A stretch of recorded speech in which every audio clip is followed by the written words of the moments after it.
Bonjour à tous et bienvenue dans cette nouvelle vidéo dans laquelle nous allons aborder aujourd'hui le thème de la pression qu'on se met bien souvent sur les épaules pour entrer dans les standards des autres tout en oubliant les nôtres, c'est-à-dire oubliant nos propres standards bien souvent. En d'autres termes, aujourd'hui on va voir que faire de son mieux est bien souvent suffisant, quoi qu'en disent les autres. Bienvenue!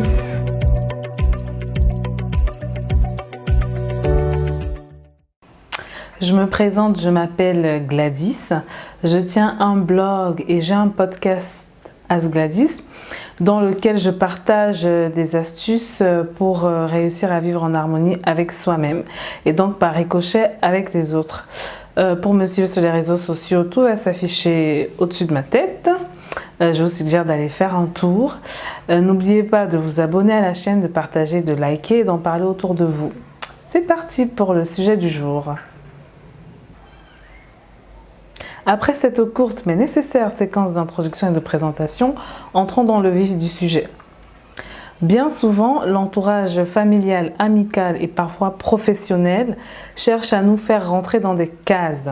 Il cherche à nous faire les choses de la façon qu'ils jugent convenable et acceptable pour eux et de la façon qui permet que nous répondions à leurs besoins, à leurs attentes, de la façon dont ils le veulent.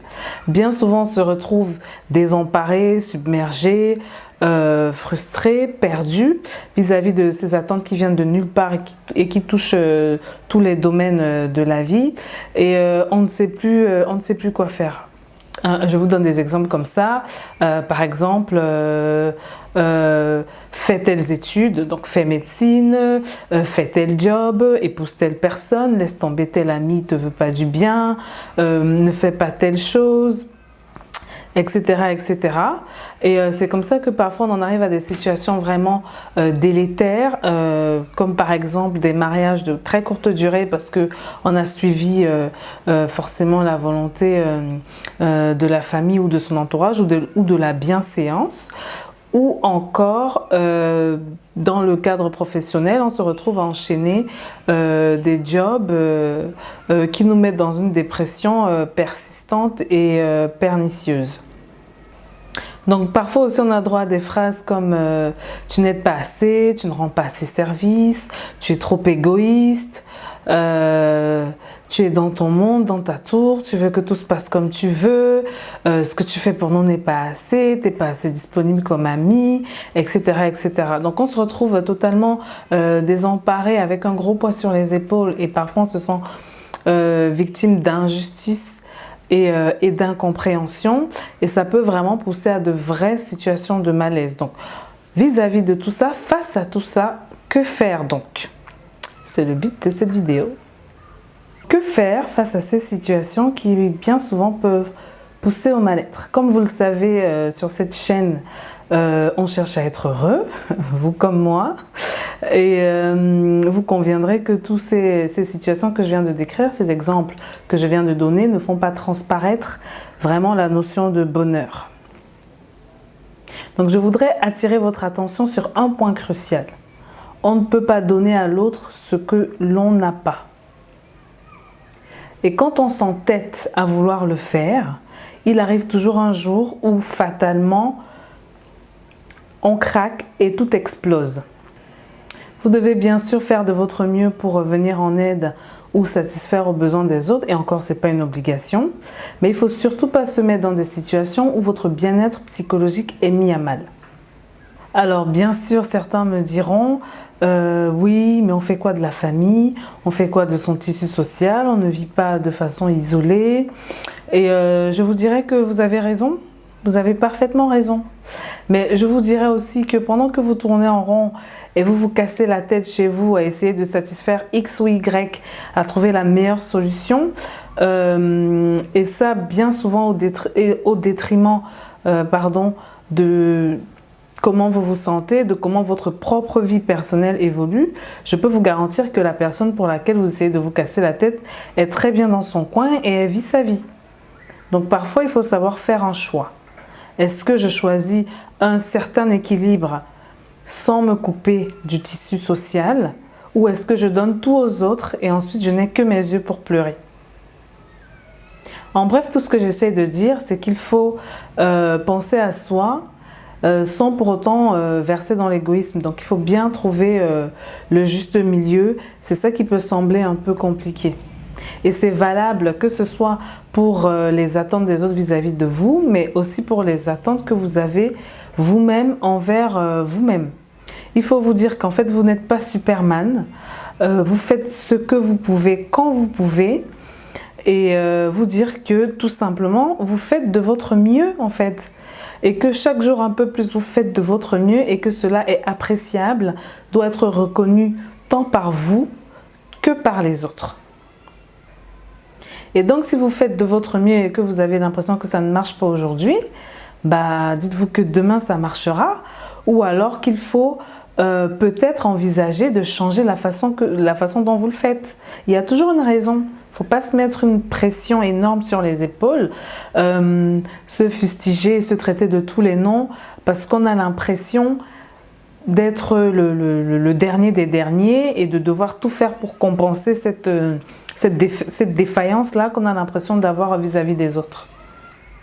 Donc une fois qu'on a compris qu'en fait l'important c'est de faire de son mieux et que les autres doivent apprendre à accepter le mieux qu'on peut faire pour eux, maintenant on se pose la question, d'accord, j'ai pas l'habitude de faire ça, comment je fais?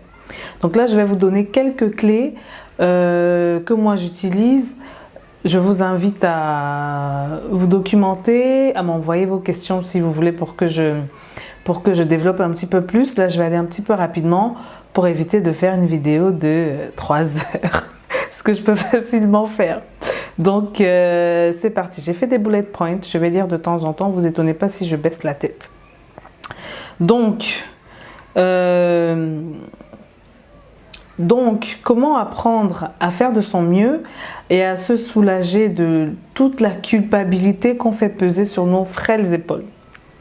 Donc premièrement, il faut savoir poser ses limites vis-à-vis des autres.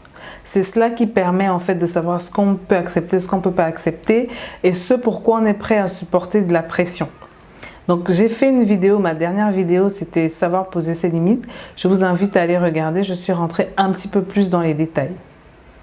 Deuxièmement, il faut savoir se pardonner quand on a l'impression d'avoir échoué.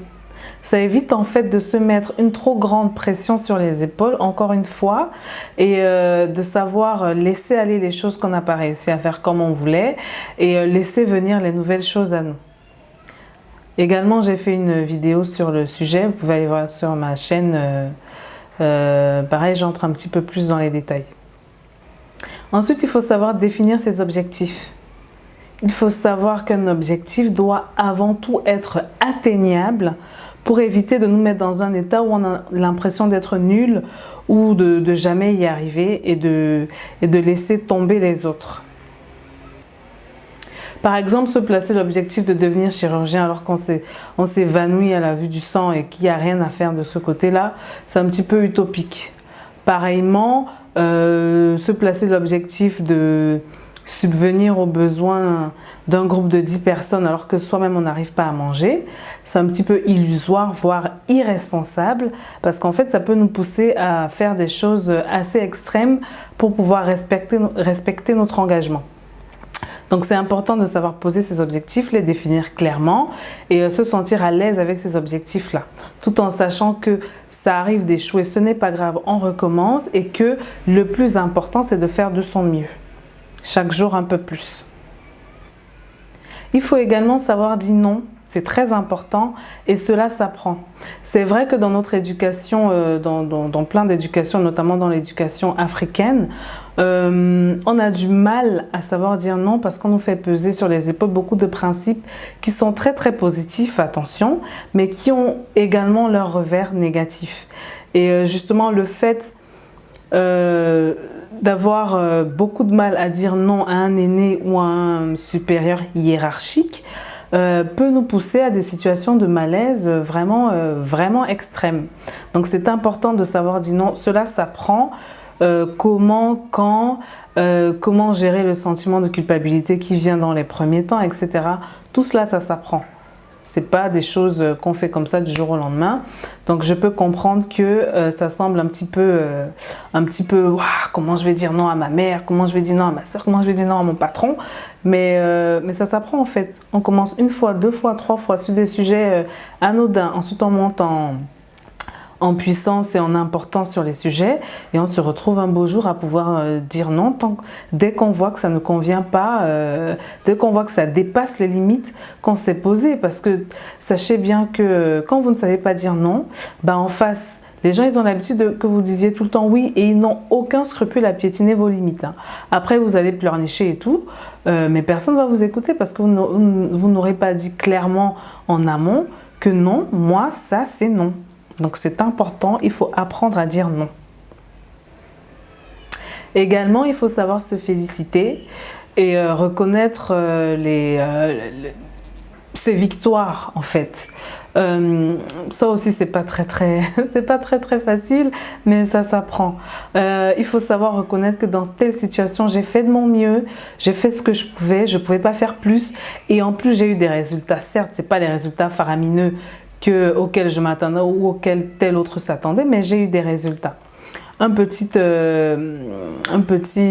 tips comme ça pour apprendre à se féliciter. Moi, ce que je vous enjoins à faire, c'est de tous les matins vous mettre en face de la glace et de vous dire bravo, j'ai réussi à faire telle chose, je suis trop fort, aujourd'hui je vais tout déchirer, ce sera une belle journée. Vous commencez comme ça, petit à petit, vous aurez un petit peu de mal, vous n'allez même pas y croire. Mais au fil des jours, ça va agir sur votre subconscient et vous verrez que vous gagnerez même en confiance en vous. Donc, c'est un petit exercice que j'ai réalisé moi-même sur le conseil d'autres personnes et qui fonctionne très bien. Enfin, pour terminer, soyez honnête envers les autres. Très clairement, si vous ne dites pas à telle personne ça je peux pas, la personne elle va pas deviner. Si elle a l'habitude que vous disiez oui à tout et n'importe quoi, eh bien elle prendra l'habitude de vous demander tout et n'importe quoi.